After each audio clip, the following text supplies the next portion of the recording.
depois de abusar diabolicamente de tanta criança inocente e desamparada, inclusive a minha filha, fiz o que o padre merecia. Isso mesmo, eu sequestrei o padre Alonso por 3 anos inteiros, num porão escuro de engenho velho. Amarrei, torturei e fiz ele sentir na pele o que fez com aquelas crianças inocentes.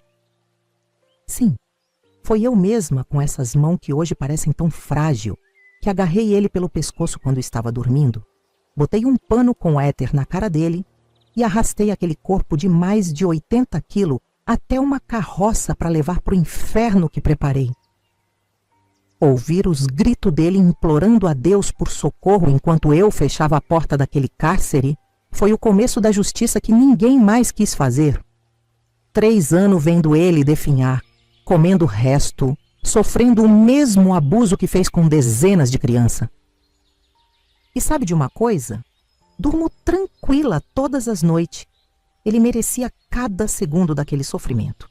Meu nome é Zulmira Epifânia Cavalcante. Já tô com 89 anos bem vivido nas costas.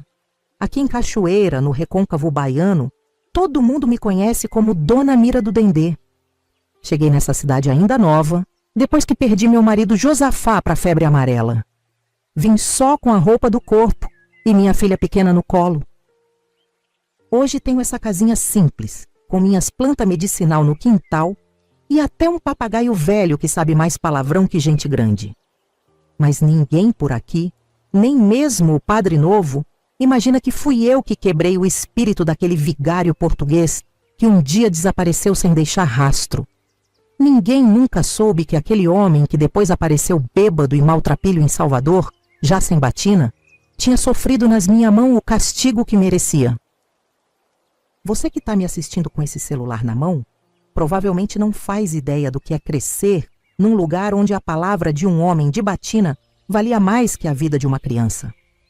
Num tempo onde ninguém acreditava quando uma menina de 12 anos dizia que o vigário tinha feito coisa feia com ela. Antes de eu continuar essa história que ficou guardada por mais de 60 anos, me conta nos comentários qual é seu nome e de onde está me assistindo. Quero saber até onde a voz dessa velha baiana está chegando. E se você tem ou conhece alguma criança, preste atenção no que vou contar, porque os monstros continuam por aí, só mudaram a roupa e o jeito de chegar.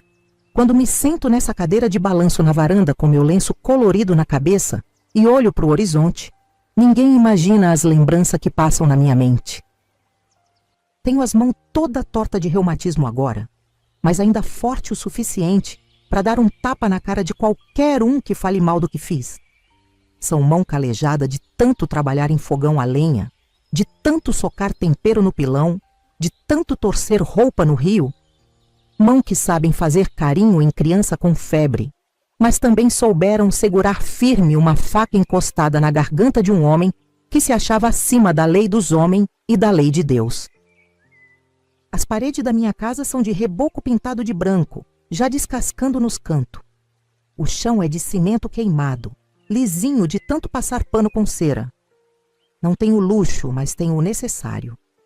As panelas de barro e de ferro pendurada na cozinha, o fogão a lenha que ainda uso, mesmo tendo um a gás que meu neto me deu, as ervas secando amarrada no teto, os vidros de remédio caseiro nas prateleiras e nas paredes, as imagens dos santos olhando para mim. São Benedito, Nossa Senhora da Conceição, Santo Antônio. Será que eles me perdoam pelo que fiz? Ou será que até eles aplaudiram quando fiz justiça com minhas próprias mãos? De fora, pareço só mais uma velhinha que sabe fazer chá para curar dor de barriga e garrafada para fortalecer o sangue. O povo da cidade vem me procurar quando o médico do posto não resolve. Trago criança ao mundo como parteira desde que eu mesma era quase menina. Sei rezar contra mal olhado, quebranto, espinhela caída. Mas por trás dessa fachada de curandeira bondosa, tem uma mulher que não pensou 2 vezes antes de sequestrar um padre e fazer ele pagar pelo mal que causou. Uma mulher que planejou cada detalhe daquela vingança durante meses, que não tremeu quando chegou a hora de executar. Vejo o sol nascendo ali por trás da Igreja do Carmo todas as manhãs. Às vezes penso que já não devia estar aqui para ver tantas alvoradas. Com quase 90 anos, já vivi mais que muita gente. Mas parece que Deus, ou o que for que controla esse mundo doido, quer que eu fique mais um pouco para contar essa história. Para que ninguém esqueça que a justiça nem sempre vem dos tribunais e das delegacias. Às vezes, ela vem das mãos calejadas de uma cozinheira com raiva suficiente para mover montanha. Minha postura não ainda é ereta, mesmo com quase 90 nas costas. Ando devagar, mas com a cabeça erguida. Sempre fui assim, desde menina. Minha mãe dizia que eu tinha o olhar de quem não abaixa a cabeça nem pro rei. É o olhar de quem já viu o pior que o ser humano pode fazer e sobreviveu para contar. De quem já sentiu medo, mas não deixou o medo mandar. De quem já chorou todas as lágrimas que tinha para chorar. E agora só resta a força seca de quem já atravessou o deserto e chegou do outro lado. O que vou contar agora poucos sabem. Nem meus netos conhecem essa história toda. Mas chegou a hora de revelar como eu, uma simples cozinheira, fiz justiça quando ninguém mais podia fazer. Como usei o conhecimento das plantas que minha avó me ensinou não só para curar, mas também para vingar. Como transformei um homem que era temido e respeitado num trapo humano, numa casca vazia. É uma história pesada, que vai fazer muita gente se benzer e dizer que eu tô condenada. Mas antes de me julgar, espere ouvir até o fim. Porque tem coisa que só quem viveu pode entender o tamanho da dor. Tudo começou quando cheguei em Cachoeira, no início dos anos 50. Eu era uma viúva de pouco mais de 20 anos, com uma filha pequena para criar e nenhum parente vivo para me ajudar. Josafá, meu marido, tinha morrido fazia pouco tempo de febre amarela. Foi rápido, em menos de uma semana ele se foi. Me deixou sozinha com nossa Lindinalva, que na época não tinha nem 3 anos completo. Não tinha para onde ir. O dono do engenho onde a gente trabalhava já estava querendo a casa que a gente morava para outra família. Juntei o pouco que tinha numa trouxa e vim para a cidade tentar a sorte. Cachoeira era linda, com suas igrejas coloridas, as casas antigas, o rio passando preguiçoso carregando barco e história. Era importante na época da cana-de-açúcar, mas já estava em decadência quando cheguei. Mesmo assim, tinha seu encanto. As festas de Nossa Senhora da Ajuda, a Irmandade da Boa Morte com as mulheres toda de branco, o candomblé que acontecia escondido nos terreiros mais afastados. Vim parar aqui por acaso, ou talvez por destino. Um homem no barco que peguei disse que na casa paroquial estavam precisando de cozinheira e que lá também tinha um abrigo para criança órfã. Pensei que podia ser bom para mim e para Lindinalva. Me apresentei no outro dia. Falei com o padre que cuidava da paróquia na época, um velho cansado que logo ia se aposentar. Ele me perguntou se eu sabia cozinhar, se era de confiança, se frequentava a igreja. Respondi que sim para tudo, mesmo que a última vez que tinha pisado numa igreja foi no meu casamento. Não era hora de ser sincera, era hora de sobreviver. Fui contratada na mesma hora. Ia receber um salário pequeno, mas teria onde morar. Um quartinho nos fundos da casa paroquial e comida para mim e minha filha. Era tudo o que eu precisava naquele momento. A casa paroquial era um prédio grande, antigo, com pé direito alto e janela de madeira que rangia quando o vento batia.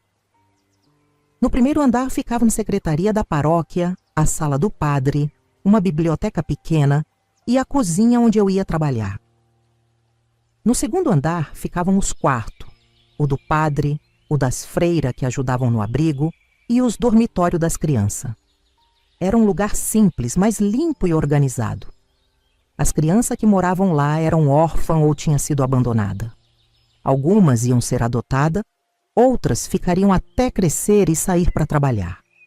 Tinha umas 15 quando cheguei, de todas as idades. Comecei a trabalhar no dia seguinte. Acordava antes do sol nascer, acendia o fogão a lenha, preparava o café da manhã. Depois era almoço, merenda, jantar, limpar tudo e começar de novo no outro dia. trabalho duro, mas eu nunca tive medo de trabalho. Lindinalva ficava comigo na cozinha ou brincava com as outras crianças. Era uma menina calada, observadora, com aqueles olhos grandes que pareciam ver através das pessoas. Puxou a mim nisso. Desde cedo eu já percebia que ela notava coisa que ninguém mais percebia. Foi assim que os anos foram passando. O padre velho se aposentou, veio outro no lugar. A vida seguia seu ritmo. Eu cozinhava, cuidava da minha filha, guardava cada tostão que conseguia juntar, pensando em um dia ter minha própria casa. Ganhei respeito na comunidade. O povo começou a me procurar para pedir remédio de erva, benzimento, conselho. Eu sabia muita coisa que tinha aprendido com minha avó. Sabia qual folha usar para baixar febre, qual raiz servia para dor de dente, qual semente acalmava uma criança agitada. Era um dom, diziam. Para mim era só conhecimento passado de geração em geração. Tudo mudou quando chegou o padre Alonso vindo direto de Portugal. Homem alto, de ombro largo, jeito autoritário, sotaque carregado. Devia ter seus 40 e poucos anos na época.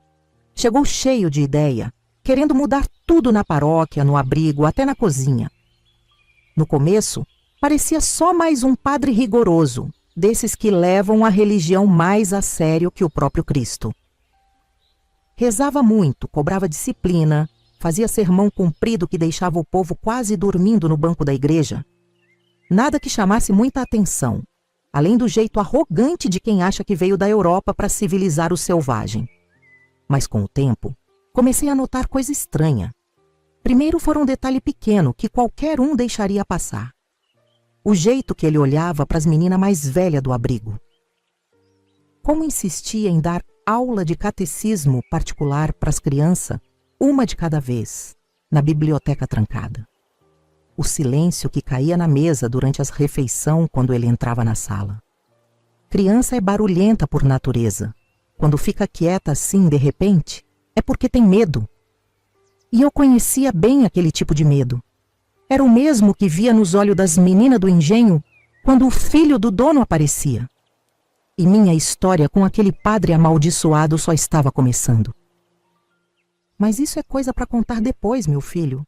Porque tem certos horror que a gente precisa preparar o espírito antes de ouvir. Há males nesse mundo que, mesmo passado tanto tempo, ainda fazem meu sangue ferver só de lembrar. O que aquele homem fez debaixo do teto da casa de Deus e o que eu fiz com ele depois. São coisas que só vou conseguir contar se tomar um pouco de ar antes. Porque nem o tempo apaga certas manchas da alma. E a vingança, meu filho, a vingança é um prato que se come frio, mas que queima por dentro enquanto espera a hora certa de servir. Mas espera lá. Antes de ir direto para o final, tenho que começar essa história lá do começo da minha vida, senão você não vai entender como uma mulher chega no ponto de sequestrar um padre e fazer ele pagar pelo que fez. A maldade não nasce do nada. A coragem de fazer justiça com as próprias mãos também não. Tudo tem um começo, uma raiz fincada no chão da vida. Nasci em 1936, num engenho velho perto de Santo Amaro, aqui mesmo no Recôncavo. Era um lugar que já tinha visto dias melhores, daqueles engenhos que foi importante no tempo da escravidão, mas que quando eu nasci já estava caindo aos pedaços. Meu pai, Juvenal, cortava cana de sol a sol. Homem forte, mão grossa de calo, pele queimada que nem couro curtido no sol.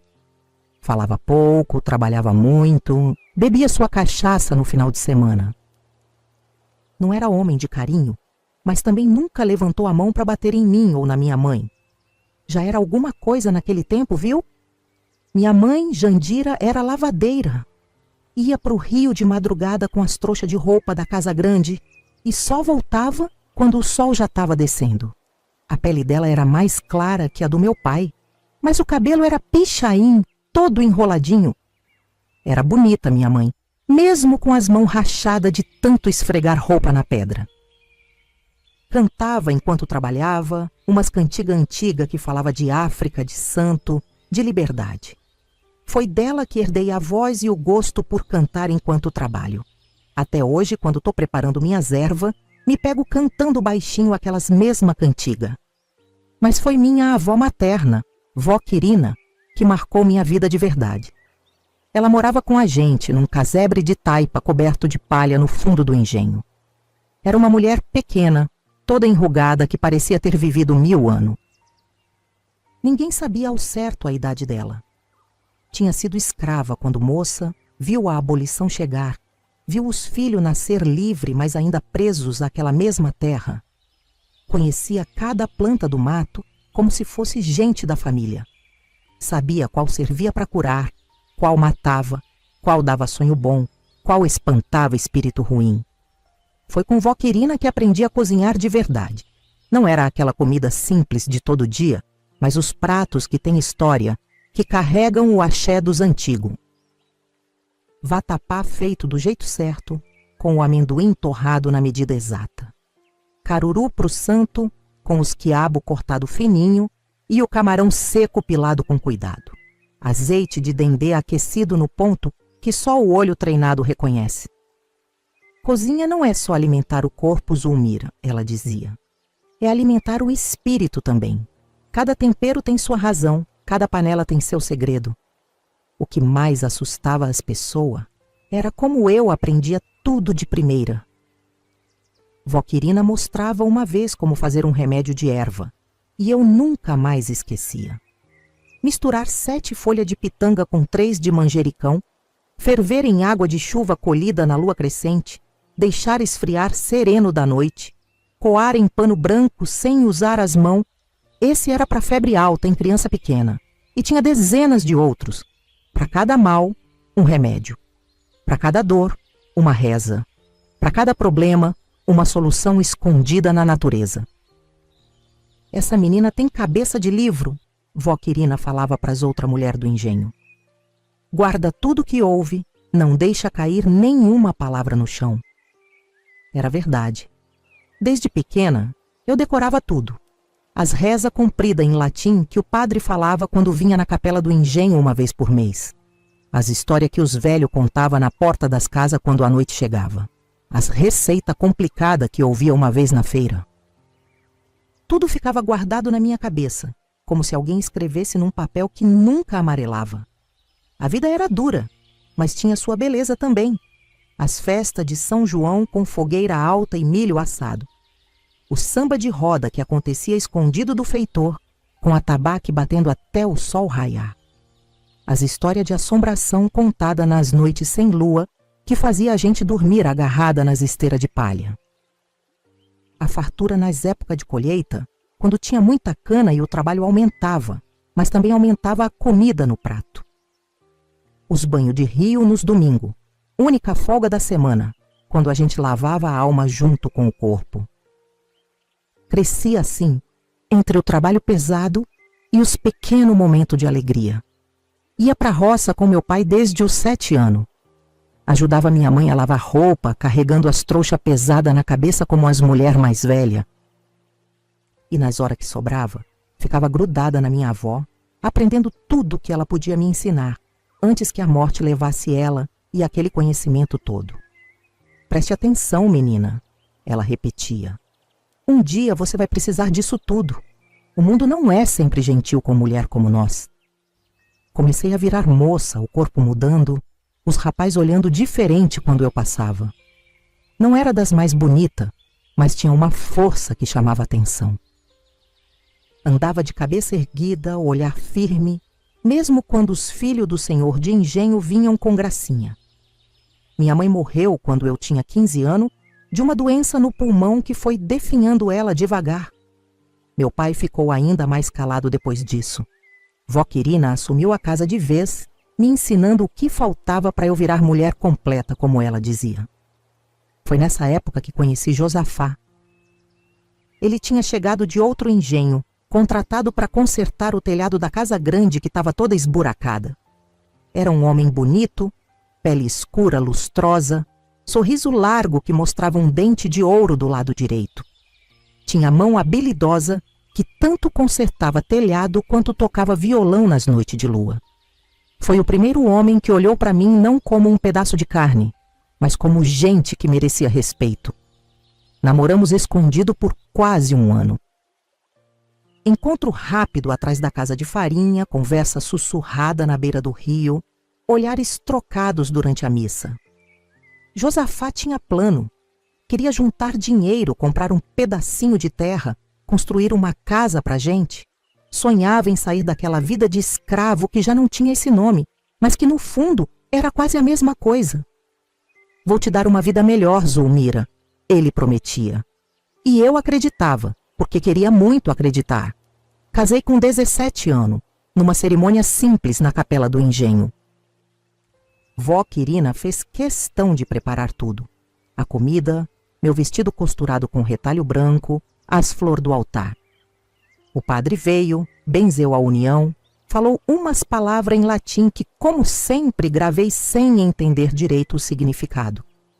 Fomos morar num casebre pequeno nos fundos do engenho, não muito diferente de onde eu tinha crescido. Mas era nosso cantinho no mundo, onde podíamos sonhar com dias melhores. Foi um tempo feliz, apesar da pobreza. Josafá trabalhava duro, eu também. Ele consertando tudo o que precisava no engenho, eu ajudando na colheita, lavando roupa, fazendo remédio de erva que vendia na feira de domingo para ganhar um dinheirinho extra. De noite, deitado na esteira, ele me abraçava com carinho e falava dos planos que tinha. A terrinha própria, a casinha de tijolo que um dia ia construir, os filhos que íamos ter correndo pelo quintal. Um ano depois do casamento, engravidei. Foi uma alegria só. Josafá abria aquele sorriso dele, passava a mão na minha barriga, já imaginando como seria o menino. Ele tinha certeza que seria menino. Vó Quirina me dava chá de tudo quanto é erva para fazer a criança nascer esperta e forte. Até meu pai, sempre tão fechado, parecia mais animado com a ideia de ser avô. A barriga foi crescendo, o bebê mexendo, e eu sonhando com a carinha que ele ou ela teria. Mas não foi menino que nasceu, foi minha Lindinalva. Linda como o nome diz, com a pele cor de canela e os olhos puxando para o verde, coisa rara naquelas bandas. Parto difícil, quase morri junto com a criança. Foi vó Quirina que salvou nós duas, com suas mãos enrugadas que sabiam o caminho de trazer gente ao mundo. Quando finalmente segurei minha filha nos braços, senti que tinha ganhado o mundo inteiro. Josafá, que tanto queria um menino, se derreteu todo quando viu aquela coisinha pequena que era sangue do sangue dele. É a coisa mais linda que já vi na vida, ele disse com lágrima nos olhos.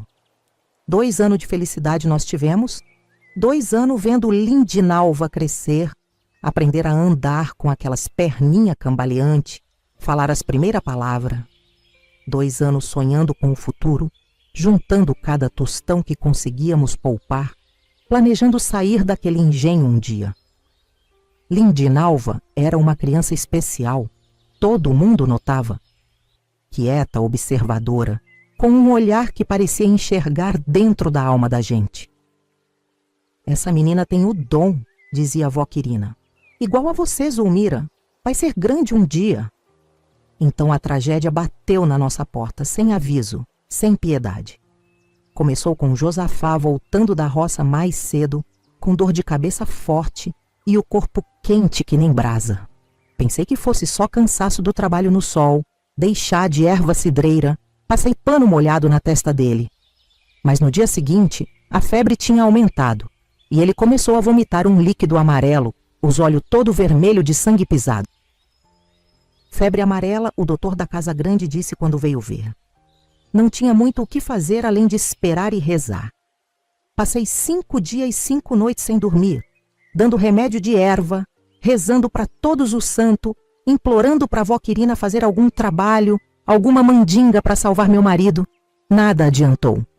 Josafá foi definhando na minha frente, delirando de febre, chamando por gente que já tinha morrido há muito tempo. No 6º dia, quando o sol estava nascendo, ele deu o último suspiro nos meus braços. Fiquei viúva antes dos 20 anos, com uma filha pequena para criar e um futuro que de repente tinha virado fumaça.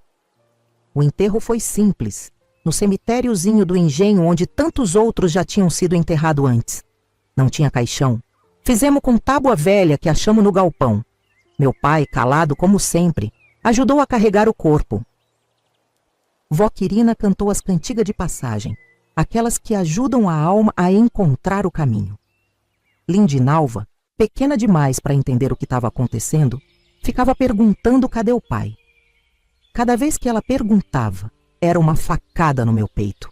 Não tive muito tempo para chorar. A vida no engenho não para porque alguém morreu.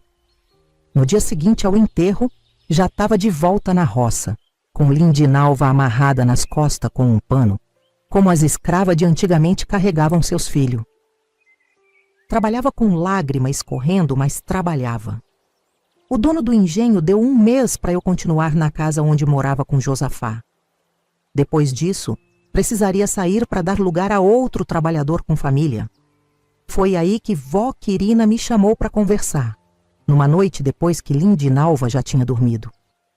Minha filha, ela disse, segurando minhas mãos nas dela, toda enrugada e sábia.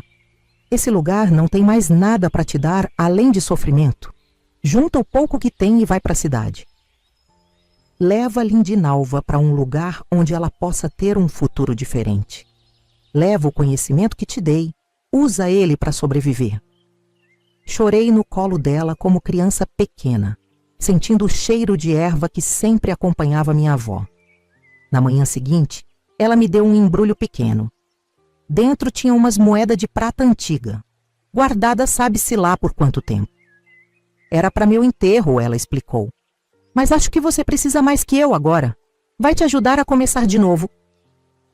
Tentei recusar, mas ela insistiu. Vá, minha filha, e lembre que o conhecimento que te passei é a maior herança que podia te dar. Ele vai abrir porta quando tudo mais falhar. Gente, manter esse canal trazendo histórias reais de vovozinhas brasileiras como eu não é fácil. Se essa história está te tocando, considere fazer uma contribuição pelo Valeu Demais aqui do YouTube. É aquele botãozinho embaixo do vídeo com um cifrão ou uma moedinha. Até R$5 já ajuda a equipe a continuar gravando essas histórias que precisam ser contadas antes que velhas como eu levem tudo pro caixão. Já apertou? Então vamos continuar, porque o que vem agora é de gelar o sangue. Arrumei minhas coisas, que não eram muita. Algumas roupas, os remédios de erva que tinha preparado, umas panelas, o único retrato que tinha de Josafá, um desenho mal feito que um mascate tinha feito em troca de comida. Peguei Lindinalva, me despedi de vó Quirina, sabendo que provavelmente nunca mais ia ver ela. Dei um abraço no meu pai que, pela primeira vez, deixou escapar uma lágrima quando me abraçou de volta. E parti numa manhã de março, com minha filha no colo e uma trouxa de roupa na cabeça, rumo ao desconhecido. Peguei carona num carro de boi até a estrada principal, depois num caminhão de cana até a cidade mais próxima. De lá, soube que tinha um barco que descia o rio até Cachoeira. Foi nesse barco que conheci seu Tibúrcio, um velho pescador que falou que na casa paroquial de Cachoeira estavam precisando de cozinheira e que lá também funcionava um abrigo para crianças sem família. Pareceu um sinal divino. Tinha onde trabalhar, onde morar e Lindinalva poderia crescer com outras crianças. Cheguei em Cachoeira num final de tarde, o sol tingindo de dourado as igrejas antigas, o rio refletindo o céu que já começava a escurecer. Cidade bonita, com casarão colorido, ruas de pedra, feira movimentada. Diferente de tudo que eu conhecia, fiquei assustada e maravilhada ao mesmo tempo. Dormi essa primeira noite num banco da praça, abraçada com Lindinalva, as moedas de vó Quirina bem escondida na barra da saia. No dia seguinte, fui direto para a casa paroquial, rezando para que a vaga de cozinheira ainda tivesse disponível. O padre Matias, um senhor de idade que dirigia a paróquia, me recebeu com gentileza. Era um homem calmo, de fala mansa, cabelo branco ralo e óculos redondo na ponta do nariz. Me fez algumas perguntas, olhou para Lindinalva com ternura e disse que eu podia começar naquele mesmo dia. O salário era pouco, mas teria um quarto nos fundos da casa paroquial e as refeição garantida. Aceitei na hora, agradecendo mentalmente a avó Quirina por ter me empurrado para essa nova vida. A casa paroquial era um prédio grande, antigo, com pé direito alto e corredor comprido. No primeiro andar ficava a secretaria, a biblioteca, a sala do padre, a cozinha grande onde eu ia trabalhar. No segundo andar, os quartos, o do padre, o das irmãs de caridade que ajudavam no abrigo e os dormitórios das crianças. No total, tinham umas 15 crianças morando lá quando cheguei. Algumas órfãs, como minha Lindinalva era de pai, outras abandonadas pela família, outras deixadas temporariamente por mãe que não tinham condição de criar. Comecei a trabalhar no dia seguinte. Acordava de madrugada, acendia o fogo no fogão a lenha, preparava o café reforçado para as crianças. Depois era limpar, lavar, preparar almoço, merenda, jantar. Trabalho duro, mas eu estava acostumada com o trabalho duro. E o melhor de tudo, Lindinalva podia ficar comigo na cozinha ou brincar com as outras crianças.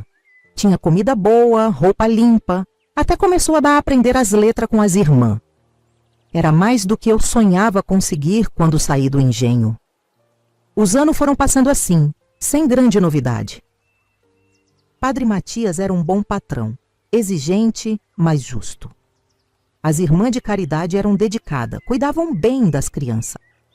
Eu fazia meu trabalho com capricho, ganhei fama de boa cozinheira. O povo começou a me procurar não só pela comida, mas também pelos remédios de erva que eu preparava nas horas vagas. Chá para dor de cabeça, garrafada para problema de mulher, banho de folha para espantar mal-olhado.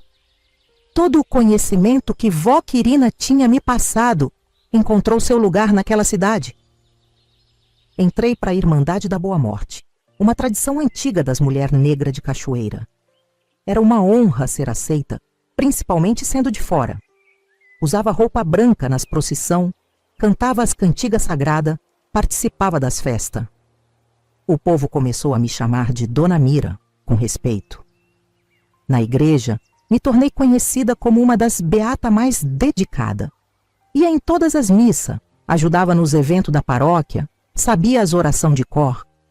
Era meu jeito de agradecer a Deus por ter me dado um recomeço. Lindinalva foi crescendo, virando uma menina esperta e bonita. Tinha os olhos grandes e observador como os meus, o sorriso largo como o do pai. Era calada, mas quando falava, todo mundo prestava atenção. As irmãs diziam que ela tinha facilidade para aprender, que pegava as lições mais rápido que as outras crianças. Aos 10 anos, já lia melhor que muito adulto da cidade. Eu olhava para ela com orgulho, pensando que, apesar de tudo, tinha conseguido dar um futuro melhor do que o meu para minha filha. Foi quando o padre Matias adoeceu. Já estava velho, perto dos 80 anos, com a saúde frágil. Durante alguns meses, foi definhando cada vez mais fraco, até que numa noite chuvosa, com a cidade toda alagada, ele partiu desse mundo. Foi uma tristeza na paróquia, no abrigo, na cidade toda. Era um homem bom, que tinha dedicado a vida a cuidar dos outros. O enterro foi grande, com gente vindo até de Salvador para se despedir. Logo o bispo mandou um substituto, Padre Alonso, vindo direto de Portugal. Homem alto, forte, de uns 45 anos, cabelo preto bem aparado, olhar severo, sotaque carregado. Chegou cheio de energia, com ideia nova, querendo mudar tudo. No começo achei até bom. A casa paroquial precisava mesmo de uma renovação depois de tanto tempo, sob o comando de um padre idoso. E ele parecia ter boa intenção. Queria aumentar o abrigo, conseguir mais recurso, dar melhor educação para as crianças. As mulheres da cidade logo se encantaram com ele. Era bonito, tinha presença, falava bem. O sermão de domingo enchiam a igreja. Fazia questão de visitar os doentes, consolava as viúvas, batizava as crianças com cerimônia bonita. Todo mundo comentava como tínhamos sorte de receber um padre tão dedicado. Eu mesma achei que era uma bênção no começo. Continuei meu trabalho na cozinha, agora tendo que me adaptar aos gostos do novo padre, que era mais exigente com a comida que o antigo. Foi aos poucos que comecei a notar coisa estranha. Pequenos detalhes que passariam despercebido para quem não tivesse olho atento como o meu. O jeito que ele olhava para as crianças mais velhas do abrigo, principalmente as meninas. Como sempre queria dar aula de catecismo particular, uma criança de cada vez, trancado na biblioteca. O silêncio pesado que caía no refeitório quando ele entrava, as crianças de repente perdendo a fome, o riso sumindo dos rostos pequenos. Lindinalva, que na época já tinha 12 anos e me ajudava na cozinha, foi a primeira a falar alguma coisa. Mãe, ela disse um dia enquanto lavávamos os pratos, as meninas estão com medo do padre novo. Perguntei por quê, e ela deu de ombro do jeito que criança faz quando sabe de algo, mas não quer ou não consegue explicar. Elas dizem que ele faz coisa estranha na hora da confissão, que pede para elas falarem de coisa que nem sabem direito o que é. Fiquei atenta depois disso. Comecei a reparar em mais detalhe. As marcas de dedo apertado no braço das meninas. O choro abafado que às vezes vinha da biblioteca quando o padre estava lá com alguma criança. O jeito que algumas ficavam dias sem conseguir comer direito depois de uma aula especial com ele. Criança que antes eram alegre e tagarela, virando calada e medrosa. Mancha estranha nos lençol que as irmãs lavavam sem comentar nada. Uma noite, ouvi barulho na cozinha bem tarde. Saí do meu quarto para ver o que era e encontrei Terezinha, uma das meninas mais velhas do abrigo, uns 13 anos, remexendo na gaveta dos remédios. Quando me viu, começou a chorar. Perguntei o que tinha acontecido, o que ela estava procurando. Entre soluço, ela confessou que estava com dor lá embaixo e que o padre tinha dito que era castigo de Deus por ela ser naturalmente impura. Senti meu sangue ferver, mas mantive a calma. Dei um chá de erva para aliviar a dor dela e prometi que não ia contar para ninguém que ela tinha ido na cozinha de noite. Depois desse dia, comecei a prestar mais atenção no comportamento do padre Alonso. Notei como ele sempre escolhia as meninas mais bonitas para aula de religião. Como inventava castigo para os meninos mais velhos, mandando eles para a roça ou para outras tarefas longe da casa paroquial, deixando as meninas mais vulneráveis. Como fazia questão de estar presente na hora do banho, dizendo que era para garantir que estavam se limpando direito do pecado. O pior é que ele era esperto. Na frente das irmãs, dos outros funcionários, dos visitantes, era todo correto, todo piedoso. Benzia-se a cada momento, rezava em voz alta, falava da importância da pureza e da obediência a Deus. Mas quando achava que ninguém importante estava olhando, o olhar mudava. Ficava como o de um lobo espreitando o cordeiro. E eu já tinha visto aquele olhar antes nos filhos do senhor de engenho, quando passavam pelas meninas escravas. Foi quando percebi que minha Lindinalva também estava na mira dele. Começou a chamar ela para ajudar na biblioteca, a elogiar como ela era especial, diferente das outras. Uma menina que Deus tinha planos grandes. Eu fervia por dentro, mas sabia que não podia confrontar ele diretamente. Quem ia acreditar em mim, uma simples cozinheira, contra a palavra de um padre respeitado? Pedi a Lindinalva que nunca ficasse sozinha com ele, que sempre inventasse alguma desculpa se ele chamasse ela para qualquer coisa. E assim, minha vida, que parecia finalmente ter encontrado alguma paz depois da morte de Josafá, começou a virar um tormento de novo. Cada dia na casa paroquial era como pisar em campo minado. Cada vez que via o padre Alonso se aproximar de alguma criança, meu coração disparava. Rezava para todos os santos, pedia proteção a todo orixá que vó Quirina tinha me ensinado, fazia promessa em troca da segurança das crianças, especialmente da minha filha. Mas os santos às vezes dormem, meu filho. E quando eles dormem, é quando o mal aproveita para agir. O pior ainda estava por vir. Um horror que nem nos meus pesadelos mais tenebroso eu poderia imaginar. Um horror que ia mudar para sempre o rumo da minha vida e que ia plantar na minha alma a semente da vingança mais amarga e mais justa que esses olhos já viram. As semanas foram passando e as coisas na casa paroquial só pioravam. Comecei a ouvir cochichos entre as crianças, conversas rápidas que paravam quando algum adulto se aproximava. Uma tarde, enquanto eu estava cortando legume para sopa, escutei duas meninas conversando atrás da porta da despensa. Falavam baixinho sobre os remédios do padre para dormir melhor. Uma dizia para outra que tomava um líquido doce antes de dormir e depois não lembrava de nada até acordar de manhã, às vezes com dor no corpo todo. Fiquei quieta, fingindo que não tinha ouvido, mas meu coração apertou no peito. As manchas nos lençóis viraram mais frequentes.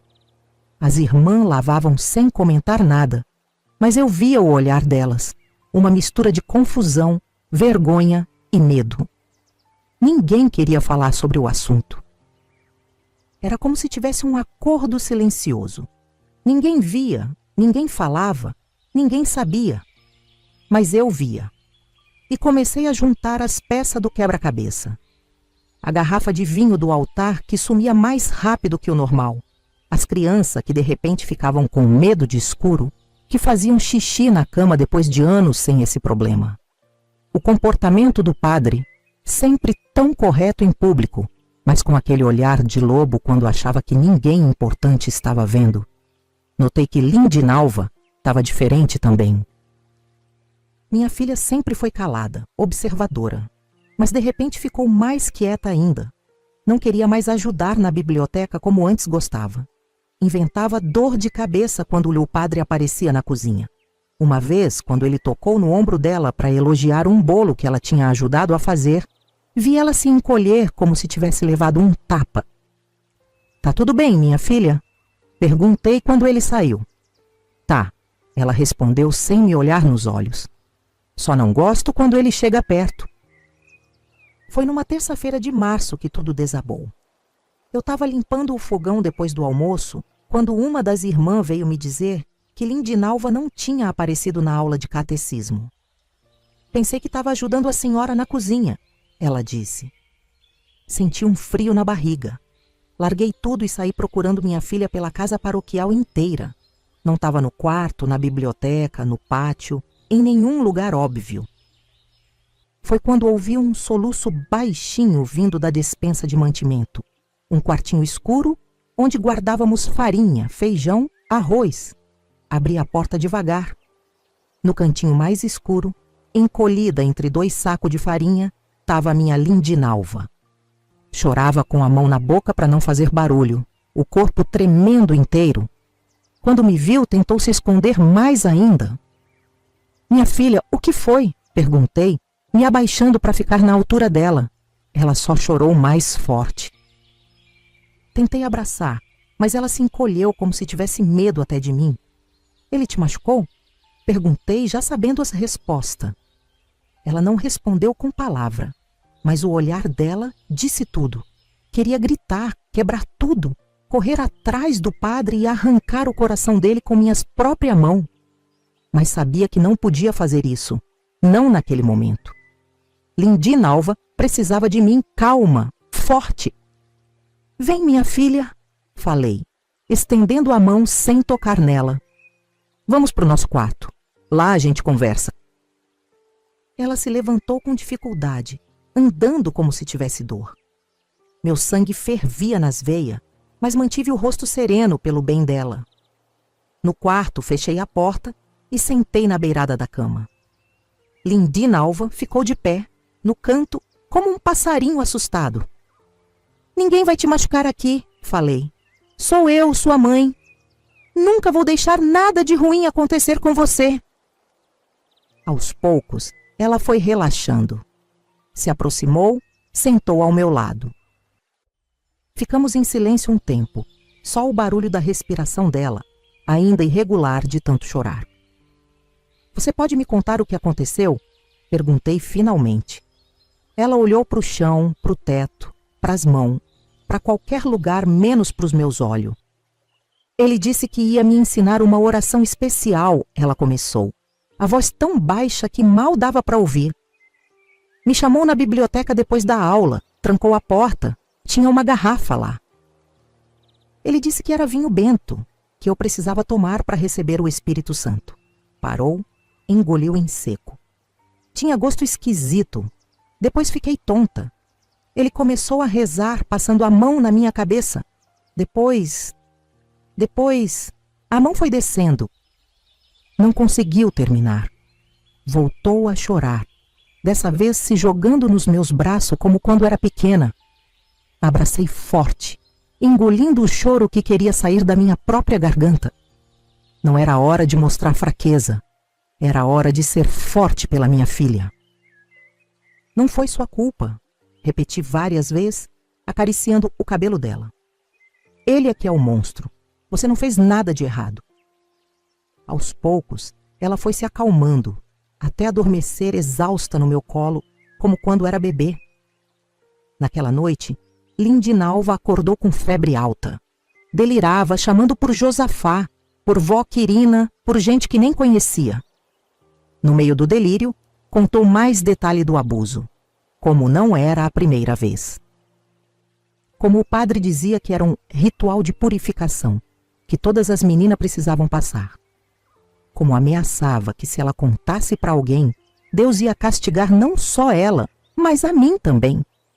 Como ele tirava a foto dela e das outras meninas nua, dizendo que era para documentar o crescimento espiritual.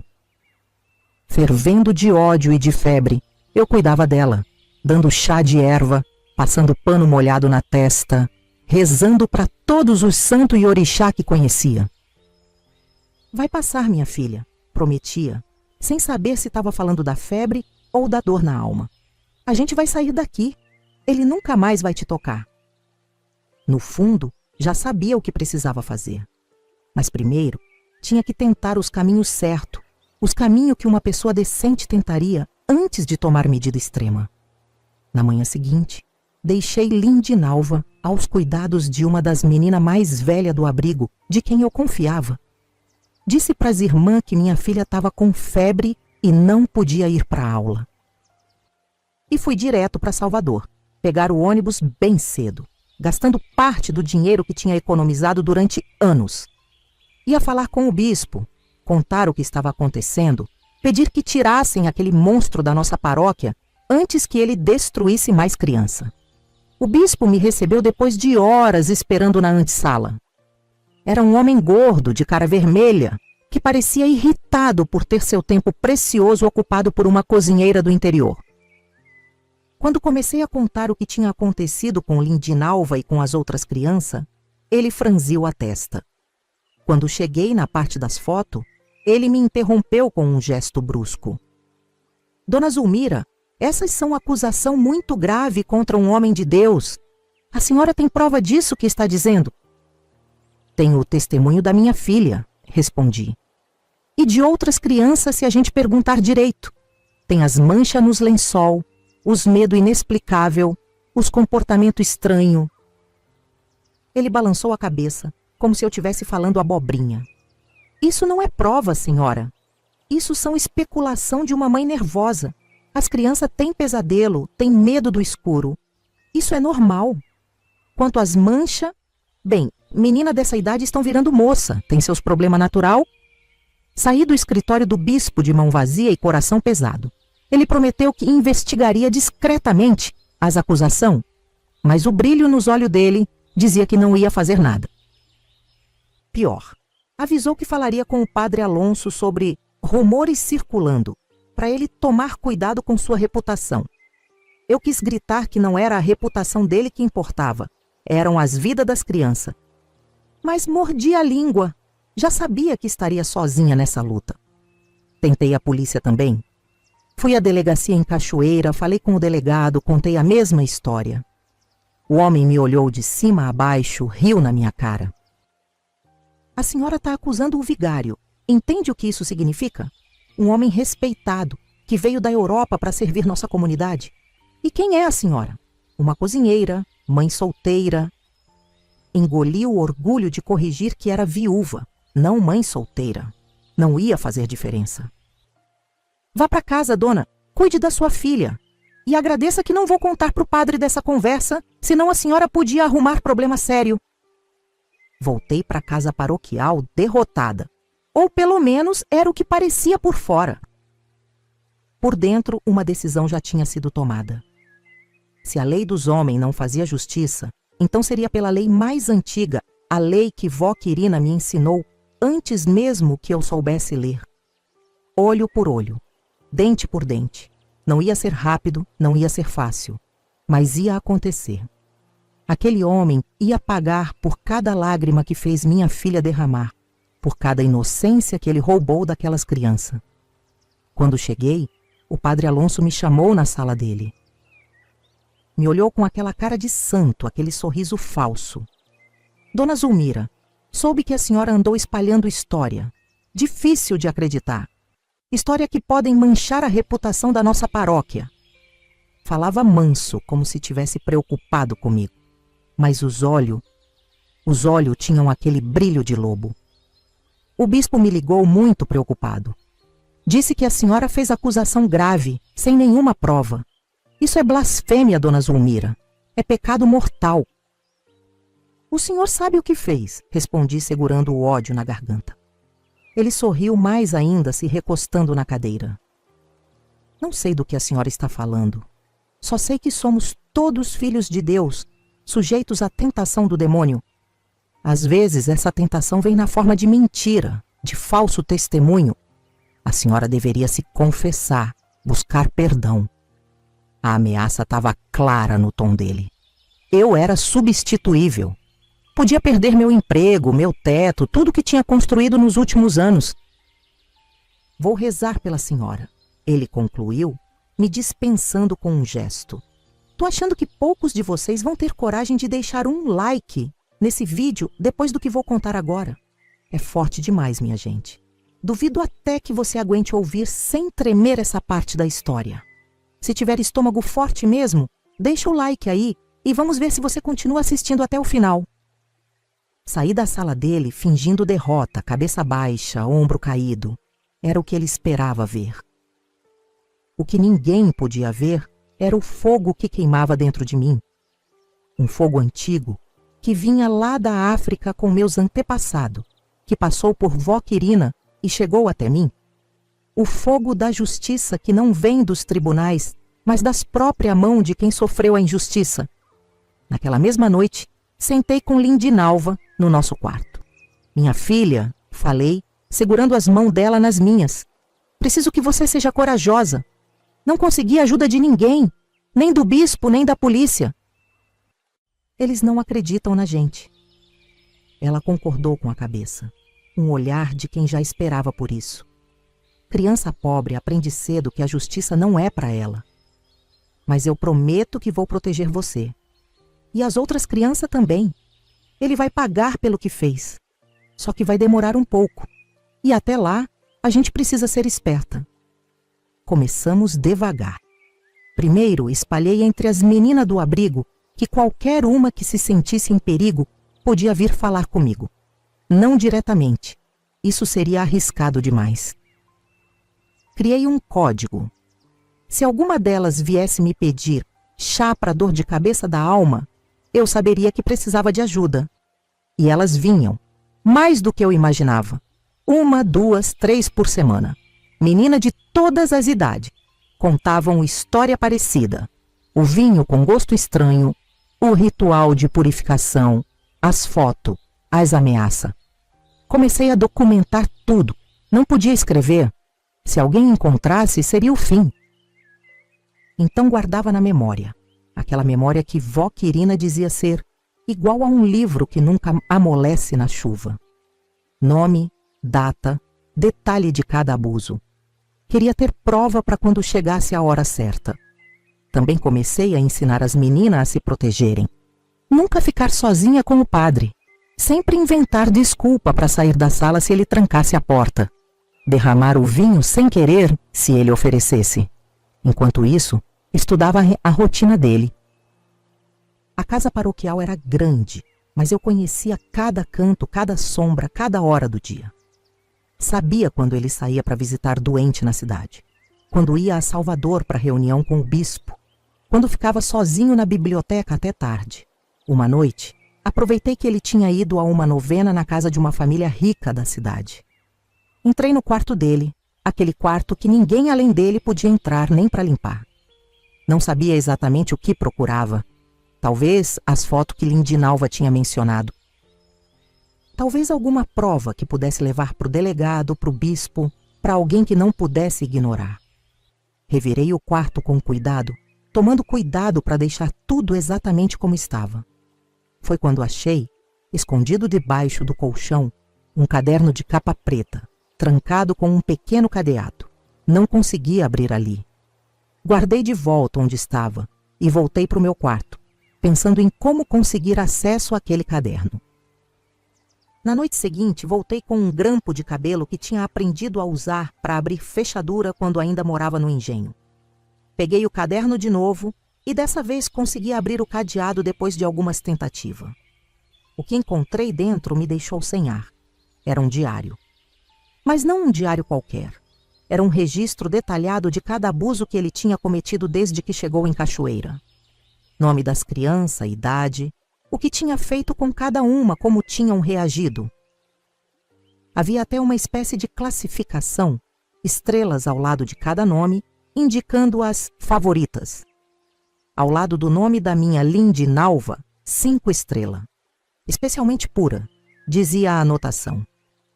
Resistente no começo, mas cedeu com a dose certa de vinho e láudano.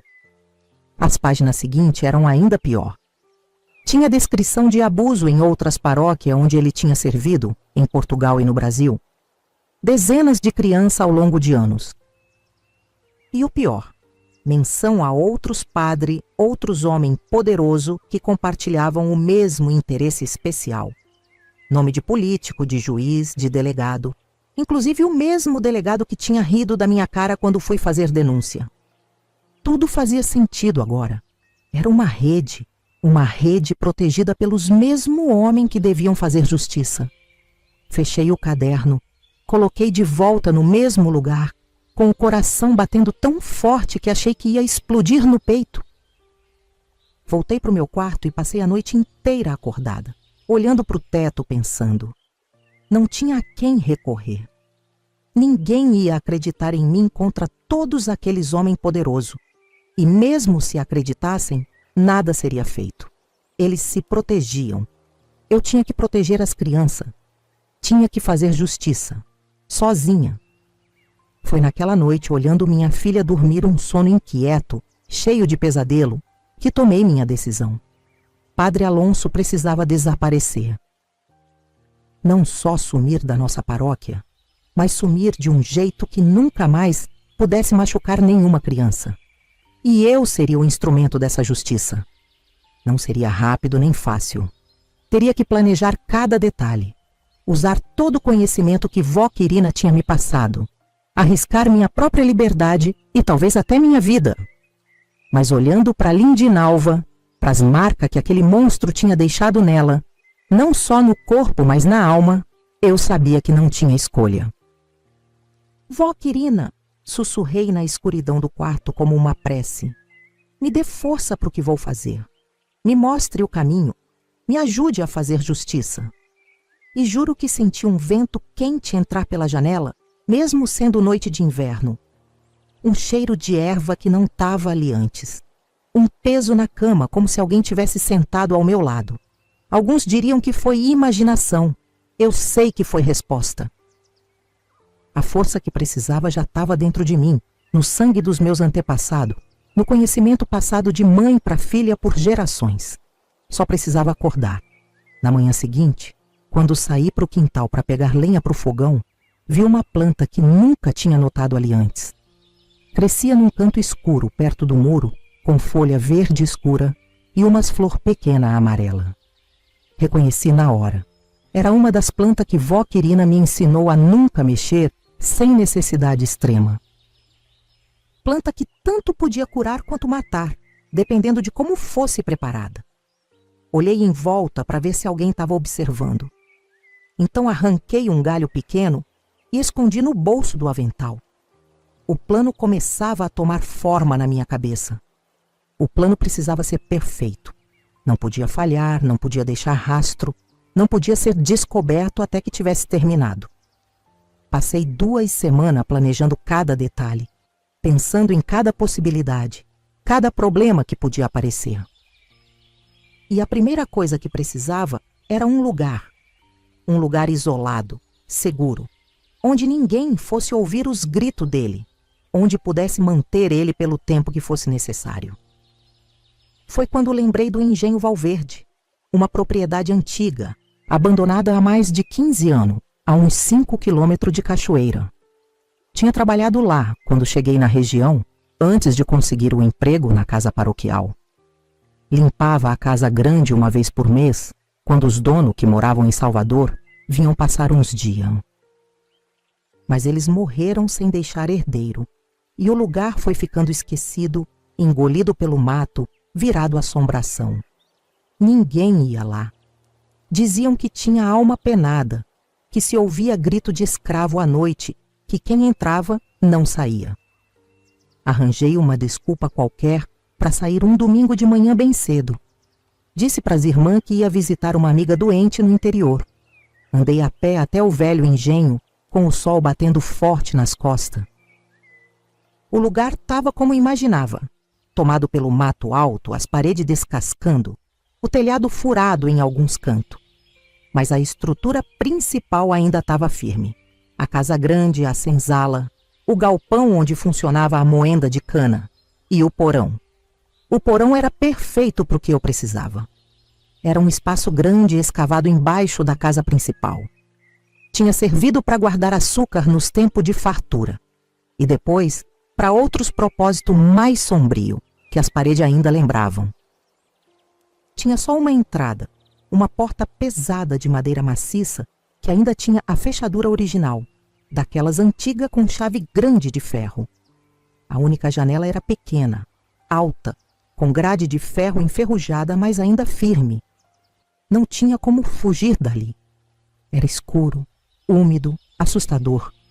Exatamente como devia ser. Passei o dia inteiro trabalhando. Limpei um canto do porão, arrumei uma esteira velha que encontrei na senzala, coletei água de chuva acumulada numa cisterna que ainda funcionava. Trouxe algumas coisas que tinha escondido na bolsa. Corda forte, um lampião velho, fósforo, um pote de barro. No caminho de volta, colhi mais daquela planta que tinha aparecido no quintal da casa paroquial, guardando com cuidado nas folhas de bananeira para não tocar diretamente na pele. Quando voltei, já era quase noite. Passei pela cozinha, guardei as ervas em lugar seguro, no fundo falso que tinha feito numa gaveta velha. Ninguém desconfiou de nada. No dia seguinte, estava de volta ao trabalho normal, cozinhando, limpando, olhando de longe as crianças, de olho em qualquer sinal de abuso novo. O padre me tratava com certa desconfiança desde que fui ao bispo, mas nada muito diferente. Provavelmente achava que eu tinha desistido depois de ver que ninguém ia acreditar em mim. A próxima parte do plano era mais complicada. Precisava de uma razão para levar ele até o engenho abandonado. Algo que ele não pudesse recusar, que parecesse completamente normal, que não levantasse suspeita. Foi quando criei Dona Amância na minha cabeça. Uma beata antiga da cidade, viúva de um senhor de engenho, muito rica e muito devota, que nunca vinha à igreja porque estava doente, de cama há anos, e que agora, sentindo que o fim estava próximo, queria deixar uma herança considerável para a paróquia, mas antes precisava receber a extrema unção do padre. O padre Alonso era ganancioso. Qualquer menção a dinheiro, especialmente dinheiro para a igreja, que no final das contas era dinheiro para ele, deixava ele interessado. Comecei a espalhar a história aos poucos, primeiro para as beatas da igreja, depois para os comerciantes do centro, por fim para as irmãs da casa paroquial. Conhecem a Dona Amância? Coitada, tá nas últimas. Me chamou para fazer um chá para dor, mas acho que não tem mais jeito. Só Deus mesmo. Ela quer falar com o padre antes de partir. Disse que tem uma surpresa boa para a igreja. A história foi crescendo, ganhando detalhe a cada vez que era contada. Logo a cidade inteira falava da misteriosa Dona Amância, que ninguém nunca tinha visto, mas todos tinham ouvido falar. Uma carta chegou à casa paroquial, escrita por mim mesma com a letra bem diferente da minha, pedindo a visita do padre com urgência. Dava o endereço do engenho Valverde e pedia desculpas por não poder oferecer condução, já que o único empregado que restava estava doente também. Como eu esperava, o padre Alonso veio falar comigo. Queria saber mais sobre essa tal Dona Amância, sobre a herança que ela planejava deixar.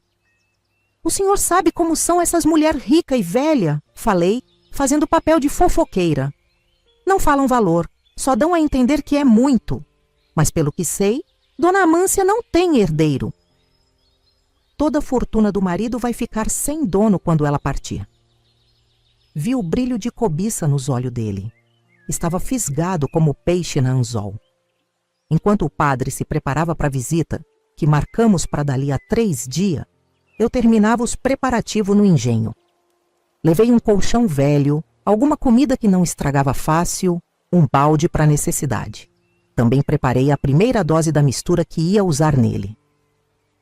A planta que vó Quirina me ensinou, junto com outras ervas que conhecia, fervia lentamente num caldeirão de barro. O cheiro era forte, amargo. Ia deixar ele desorientado, fraco, incapaz de reagir. Não matava. Isso seria misericórdia demais. Só deixava o corpo mole e a mente confusa.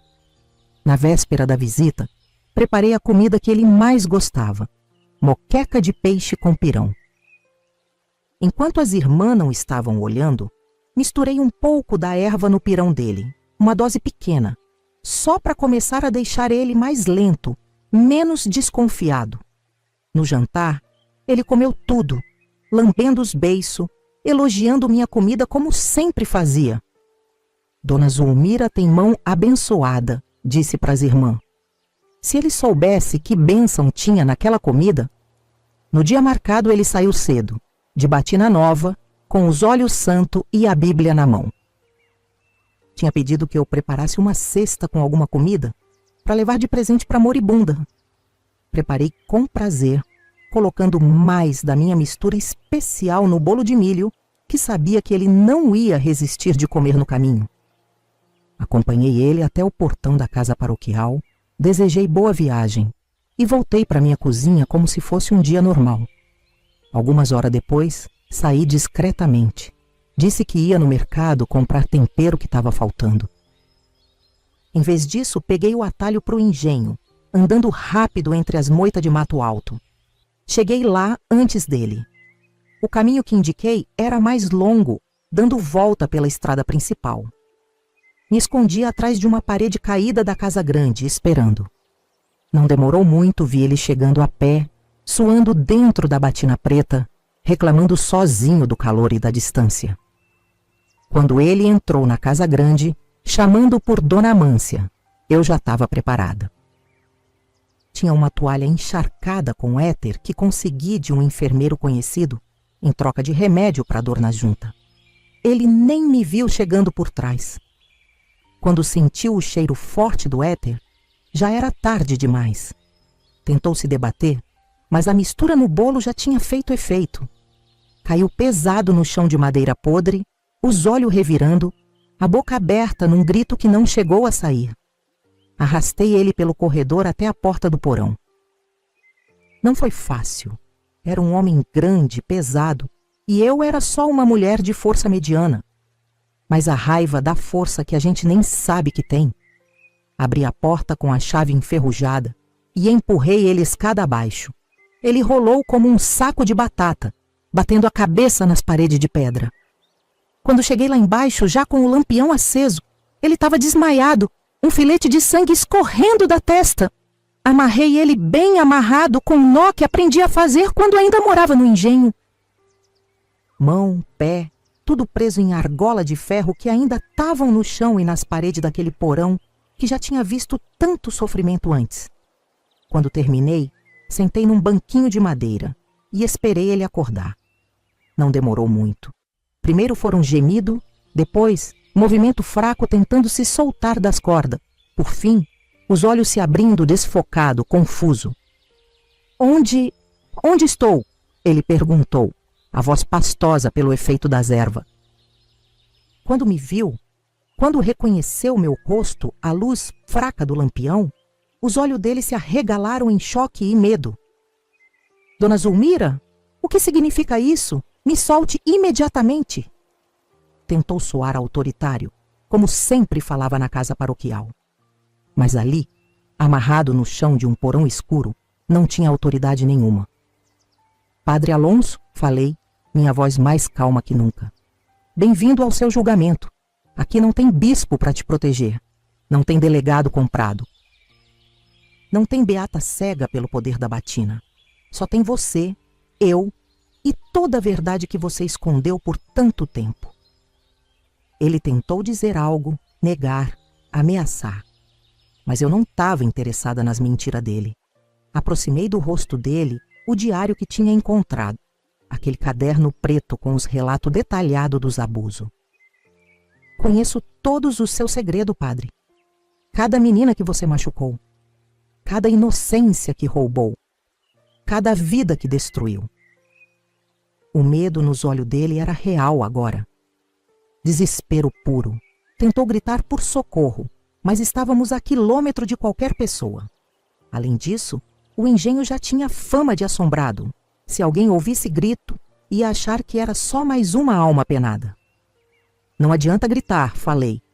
Ninguém vai ouvir, ninguém vai vir. Eu planejei tudo, padre, cada detalhe. Vamos passar muito tempo junto, o senhor e eu, até que eu sinta que pagou por tudo que fez. Nos primeiros dias, ele alternava entre implorar e ameaçar. Dizia que iam sentir falta dele, que a polícia ia procurar, que eu ia ser presa para o resto da vida. Depois implorava perdão, dizia que estava doente, que precisava de ajuda, que ia mudar, que nunca mais ia tocar numa criança. Eu só observava quieta, deixando ele falar até cansar. Dava água suficiente para ele não morrer de sede, comida básica para manter vivo. E continuava com a mistura de erva, agora em dose menor, só para manter ele fraco, confuso. Enquanto isso, mantinha minha vida normal na cidade. Ia trabalhar todo dia, cozinhava, limpava, cuidava de Lindinalva e das outras crianças. Falei para as irmãs que o padre tinha ido para Salvador, chamado pelo bispo para uma reunião importante. Elas acreditaram, não era incomum ele fazer essas viagens. 3 vezes por semana, dizia que ia visitar uma amiga doente ou comprar erva medicinal no interior e ia para o engenho. Levava água fresca, comida e continuava o que tinha começado, a educação moral do padre Alonso. Com o tempo, fui transformando o porão. Trouxe objetos da casa paroquial, a mesma cadeira onde ele sentava as meninas no colo enquanto passava a mão nelas. O mesmo cálice que usava para dar vinho batizado com láudano. As mesmas roupas de cama onde ele abusava das crianças. Recriei o cenário dos crimes dele, fazendo ele encarar cada objeto, cada memória. A pior parte para ele, e a mais satisfatória para mim, foi quando comecei a usar as gravação. Tinha um gravador velho que comprei de um mascate, com fita cassete.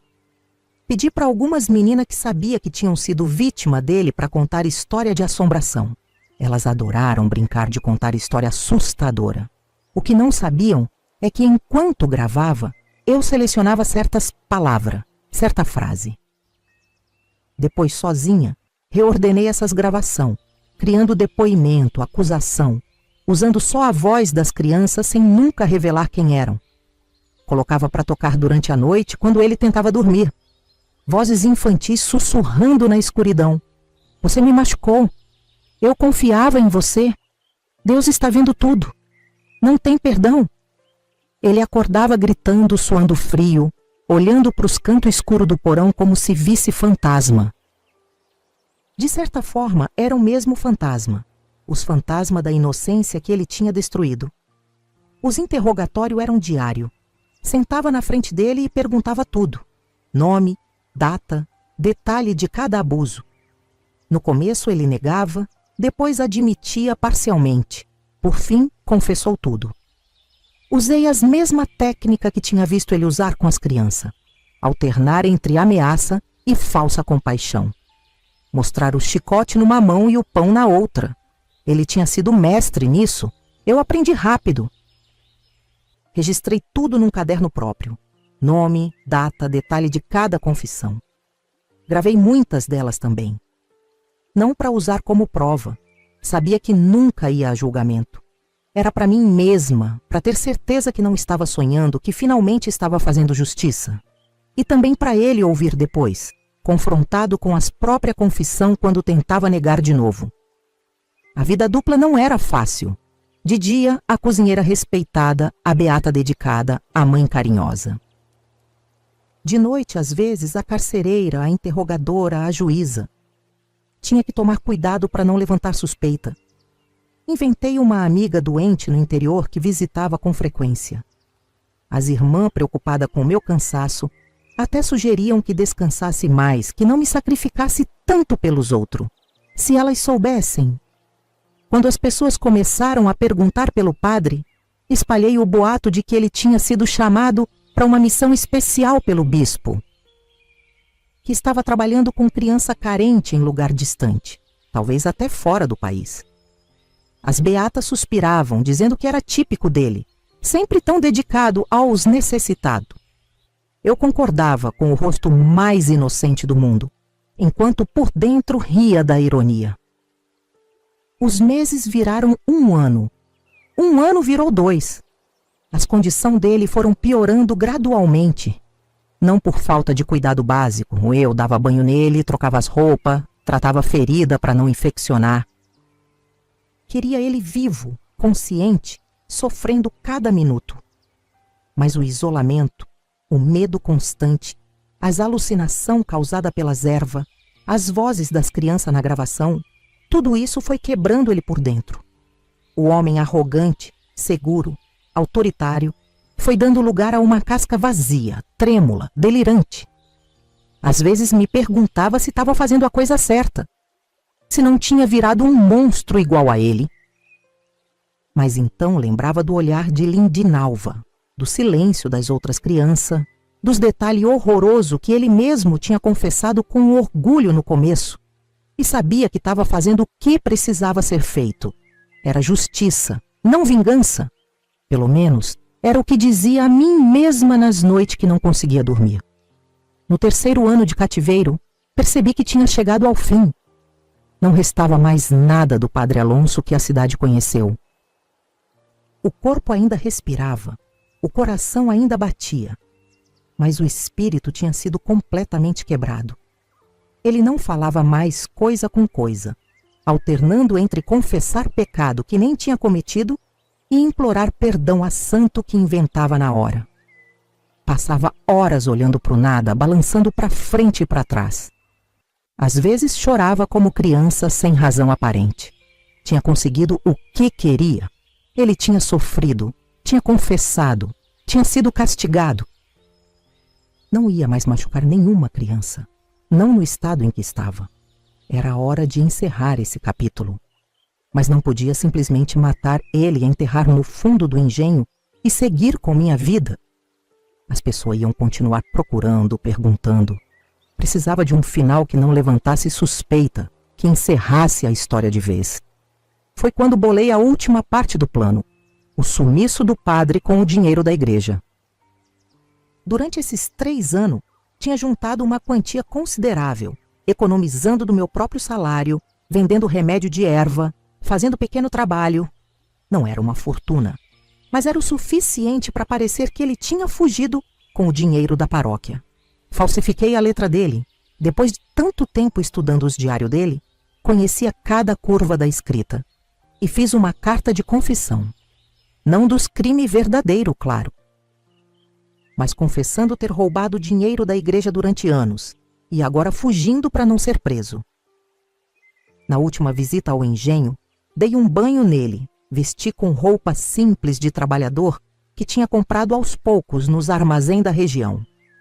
Coloquei uma dose forte da mistura de erva no chá, o suficiente para deixar ele inconsciente por várias horas, mas não para matar. Carreguei ele até a estrada, com esforço imenso. Deixei junto com uma trouxa de roupa a carta falsificada e o dinheiro que tinha juntado. Sabia o que ia acontecer. Algum viajante ia encontrar ele ali, desacordado. Ia chamar a polícia. A carta ia ser encontrada junto com o dinheiro. A história do padre ladrão que fugiu com a grana da paróquia ia se espalhar. Ninguém ia procurar muito. Era embaraçoso demais para a igreja. Melhor deixar quieto.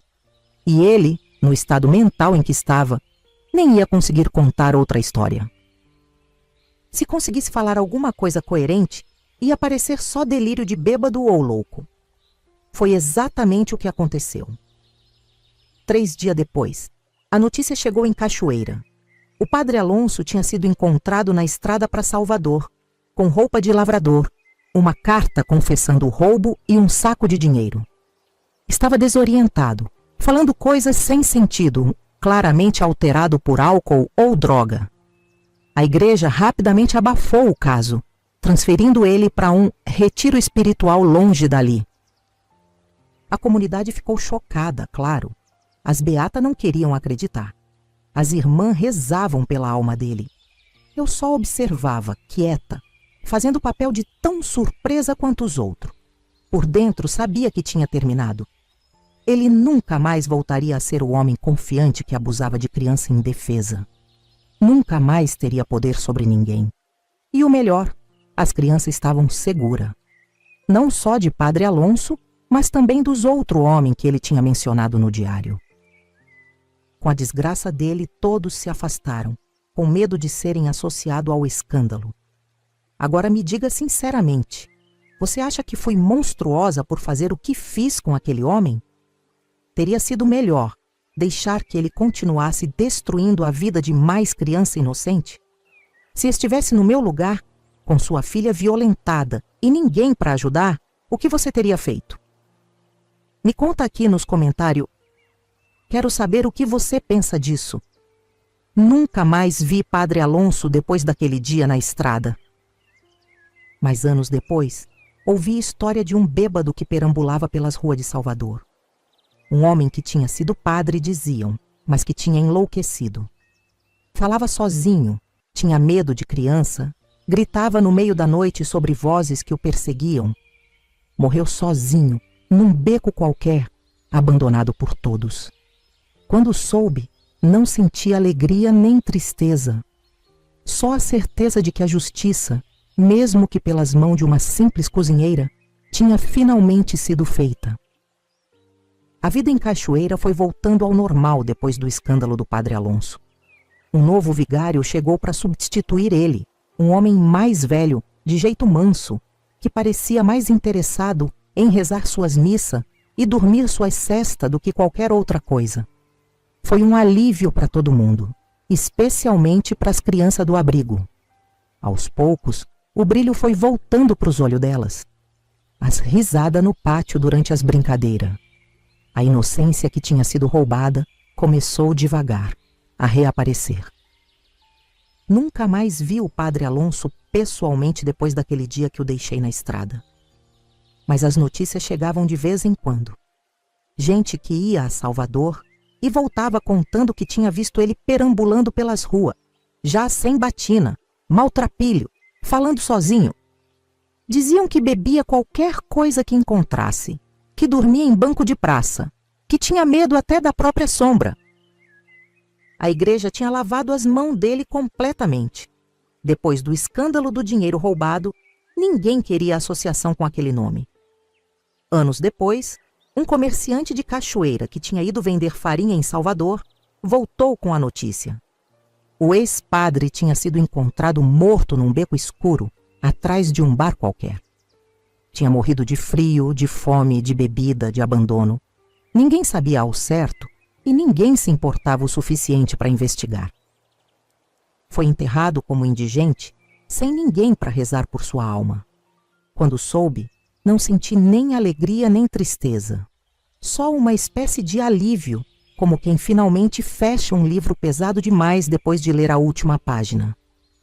Com a saída dele, aproveitei para implementar mudança na casa paroquial. O novo padre, como disse, era mais interessado em suas rezas do que em administração. Então comecei a assumir mais responsabilidade sempre com cuidado para não parecer que estava tomando o lugar dele. Sugeri que as crianças nunca ficassem sozinhas com nenhum adulto, nem mesmo com o padre, que as portas da sala sempre ficassem abertas durante as aulas e confissão, que nenhuma criança fosse chamada sozinha para qualquer atividade. As irmãs acharam estranho no começo, mas depois viram que fazia sentido. É para proteger o padre também, eu explicava. Depois do que aconteceu com o padre Alonso, ninguém quer que surja nenhum boato, né?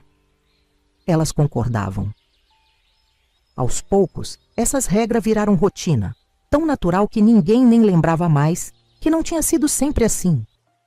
Outras medidas eu fui introduzindo devagar. Educação sobre o corpo para as meninas mais velhas, conversa sobre o que era toque apropriado e inapropriado, incentivo para que elas falassem se sentissem desconforto com qualquer pessoa. Minha Lindinalva foi se recuperando com o tempo. Nunca esqueceu completamente, claro. Tem ferida que não fecha nunca de todo. Mas encontrou força para seguir em frente. Era inteligente demais aquela menina. Com o apoio do novo padre e das irmãs, conseguiu estudar mais do que qualquer outra menina do abrigo tinha estudado antes. Virou professora dando aula na escola municipal que foi construída em Cachoeira anos depois. Casou com um rapaz bom, filho de um comerciante da cidade. Um homem gentil, paciente, que nunca levantou a voz nem a mão para ela. Eles tiveram 3 filhos, 2 meninos e uma menina. Crianças lindas, inteligentes como a mãe, que cresceram ouvindo histórias sobre o avô que nunca conheceram, Josafá, não aquele monstro, claro, e sobre vó Quirina e suas ervas milagrosas.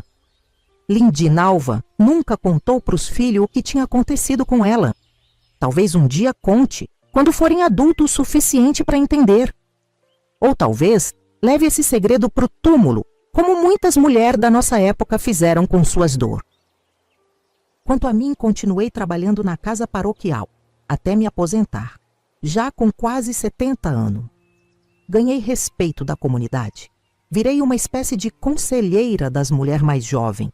Ensinava não só remédio de erva e receita de comida, mas também a reconhecer o olhar de quem não presta, a identificar o sinal de perigo, a proteger as crianças não só de estranho, mas às vezes de gente bem próxima.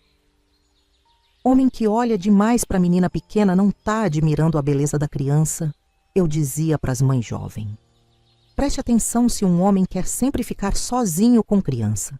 Se dá presente demais, sem motivo, se pede segredo. Isso não é normal, não é carinho, é outra coisa. Algumas achavam que eu era exagerada, desconfiada demais. Outras entendiam o que eu estava querendo dizer, mesmo sem saber o porquê de eu ser assim. Carregar esse segredo durante tantos anos não foi fácil. Teve noite que acordei gritando, sonhando com aquele porão escuro, com as coisas que fiz, com as coisas que ouvi.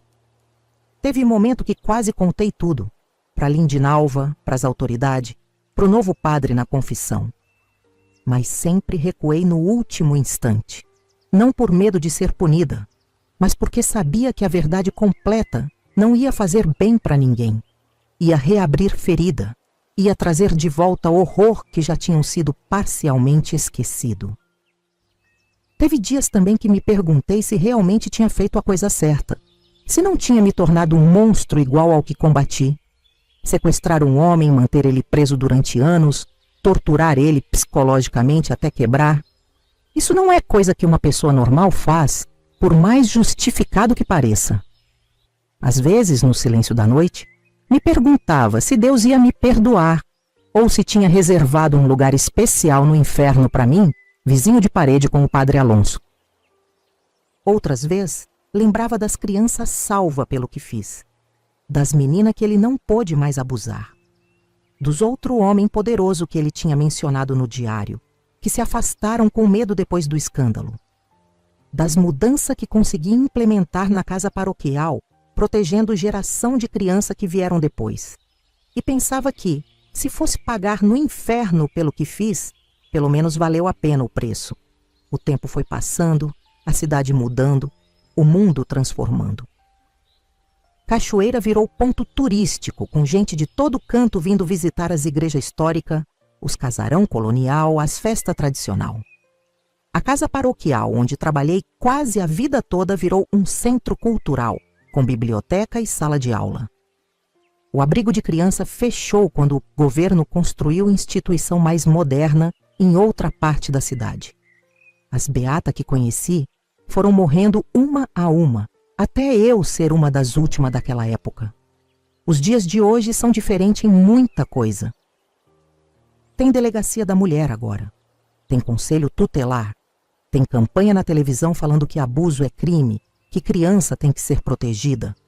Tem número de telefone para denunciar. As pessoas falam mais abertamente sobre esses assuntos.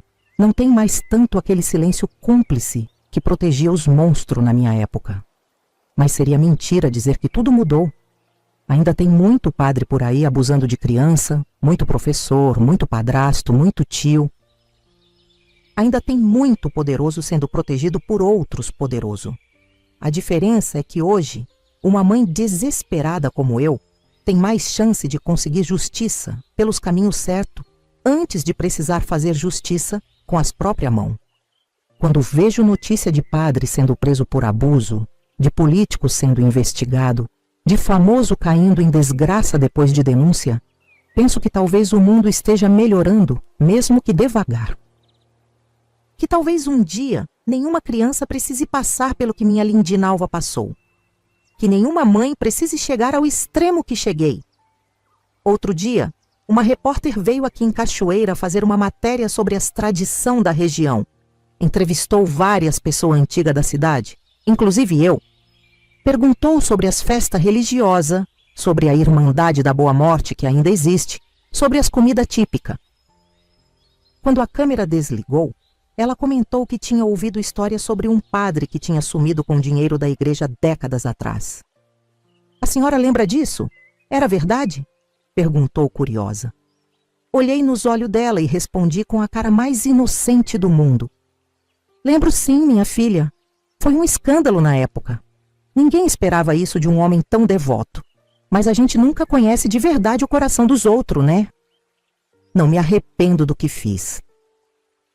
Não digo isso com orgulho nem com vergonha, apenas como um fato, como quem diz que o céu é azul ou que a água do rio corre para o mar. Fiz o que precisava ser feito num tempo e lugar, onde não havia outra opção para proteger quem eu amava. Hoje, talvez fizesse diferente. Talvez tivesse mais opções, mais ajuda, mais chance de conseguir justiça sem precisar sujar minhas próprias mãos. Mas naquela cachoeira dos anos 50, com um padre poderoso e intocável, abusando da minha filha e de outras crianças inocentes, não vi outro caminho. Carrego o peso dessa escolha, claro. Carrego nas costas curvadas pelo tempo, nas mãos enrugadas que tantas vezes prepararam comida envenenada, no sonho inquieto que ainda me visitam de vez em quando. Mas carrego também a certeza de que muitas crianças cresceram em segurança por causa do que fiz. Que minha filha pôde ter uma vida depois do horror, criar seus próprios filhos sem medo. Que interrompi um ciclo de abuso que vinha de longe e podia ter continuado por muito mais tempo. A justiça dos homens falha muitas vezes, mas isso não significa que devemos aceitar a injustiça como destino. Às vezes, é preciso ser a tempestade quando a chuva não vem. É preciso ser o raio que corta a escuridão, mesmo sabendo que vai iluminar só por um instante e depois deixar tudo escuro de novo. É preciso ser a força que falta no mundo, mesmo que isso signifique carregar um peso que ninguém deveria precisar carregar. Hoje, sentada nessa cadeira de balanço, vendo o sol se pôr atrás da Igreja do Carmo, com quase 90 anos nas costas, e mais história para contar do que tempo de vida pela frente. Penso no que diria para aquela Zulmira jovem, desesperada, planejando sequestrar um padre no porão de um engenho abandonado. Acho que não diria nada. Só daria um abraço forte e sussurraria. Vai doer, minha filha. Vai doer mais do que você imagina. Mas um dia, muito longe daqui, você vai sentar numa varanda, olhar para o pôr do sol e saber que valeu a pena. Minha vida foi feita de escolha difícil, de caminho que ninguém deveria ter que percorrer. Não sou santa nem demônio. Sou apenas uma mulher que fez o que achou necessário para proteger sua cria num mundo que não se importava com gente como nós. Se isso me condena, que seja. Prefiro ser condenada por agir do que por me omitir enquanto o mal acontecia diante dos meus olhos. Eu sou Zulmira Epifânia Cavalcante, conhecida como Dona Mira do Dendê, e essa foi a história da minha vida. Se você quer ouvir mais história como a minha, história de mulher brasileira que enfrentaram o impossível e sobreviveram para contar, se inscreva aqui no canal Vovós do Brasil. Porque a sabedoria não vem só dos livros, minha filha. Vem das cicatrizes que carregamos na alma. E antes de ir, não deixe de clicar nesses quadradinhos que estão passando na tela agora, para ouvir mais história de mulher guerreira que, como eu, fizeram o que precisava ser feito quando ninguém mais faria.